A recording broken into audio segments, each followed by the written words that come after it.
જય ખોડિયાલ માતા. નમસ્કાર મિત્રો, આજે આપણે આવ્યા છીએ ખોડિયાલ માતાના પવિત્ર ધામ માટેલ ધામ. આ સ્થળ ભક્તિ અને શ્રદ્ધાથી ભરેલું છે. આજે આપણે અહીંના લોકલ બજારની મુલાકાત લઈશું, ખોડિયાલ ધરાને જોશું, મેલડી માતાના મંદિરમાં દર્શન કરવા જઈશું અને અંતે ખોડિયાલ માતાના ભવ્ય મંદિરના દિવ્ય દર્શન કરીશું. તો ચાલો આ આસ્થા ભરેલી યાત્રાની શરૂઆત કરીએ.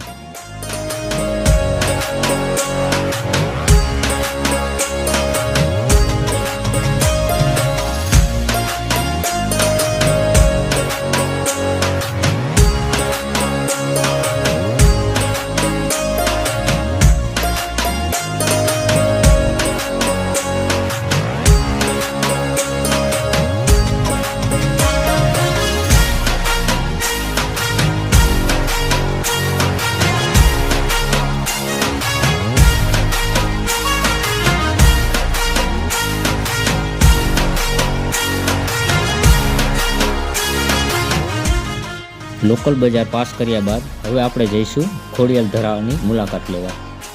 ખોડિયાલ ધરો એ એક પવિત્ર જળ સ્ત્રોત છે, જે આ વિસ્તારની ખાસ ઓળખ છે.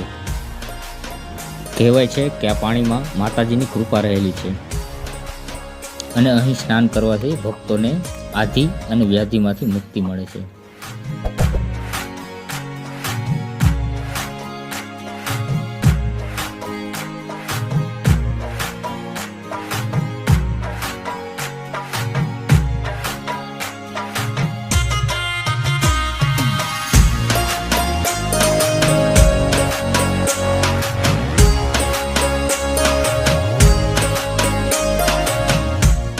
જ્યારે તમે ખોડિયાલ માતાના મંદિરે પહોંચો છો ત્યારે પહેલાં જ તમને એક સજીવ અને રંગીન બજાર જોવા મળે છે.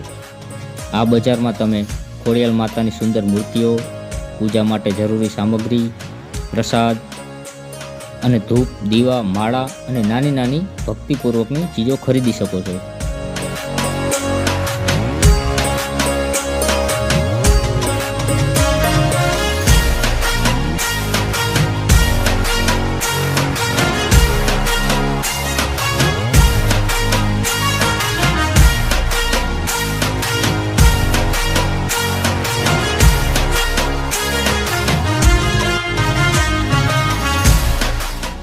જ્યારે આપણે મંદિરના મુખ્ય પ્રવેશદ્વાર પાસે પહોંચીએ છીએ ત્યારે માતાજીની ભવ્ય પ્રતિમા અને તેમની શક્તિની અનુભૂતિ થાય છે.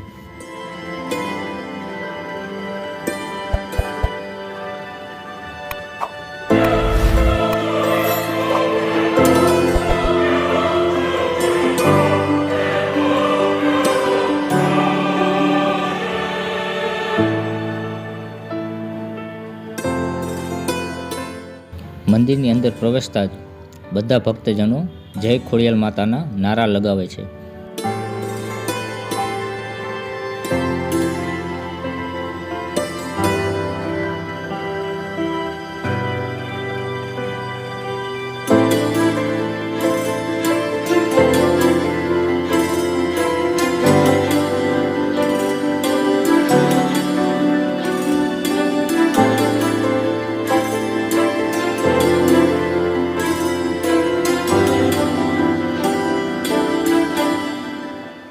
અહીં આરતીના સમયે મંદિરનું વાતાવરણ એક અનોખી શક્તિ અને ભક્તિભાવથી ભરાઈ જાય છે.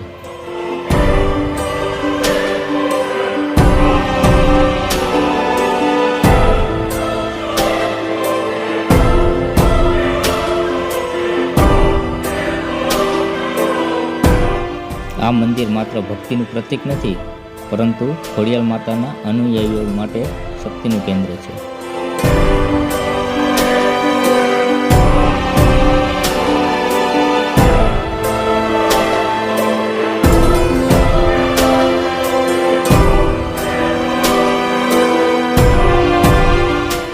અમે આ યાત્રા દરમિયાન માતાજીની શક્તિ અને તેમની ભક્તિનો અનોખો અનુભવ કર્યો. મંદિરના દિવ્ય દર્શન કર્યા, પવિત્ર ખોડિયાલ ધરાની મુલાકાત લીધી અને સાથે સાથે મા મેલડી માતાનું ભવ્ય મંદિર જોયું અને ત્યાં દર્શન કર્યા.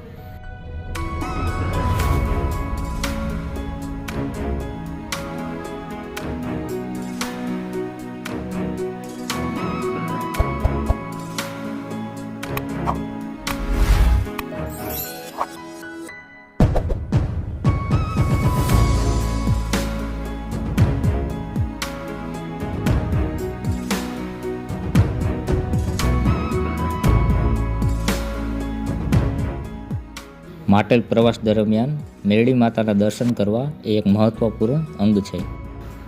અહીં ભક્તો માતાજીના ચરણોમાં પ્રાર્થના કરી તેમની કૃપા પ્રાપ્ત કરવા આવે છે.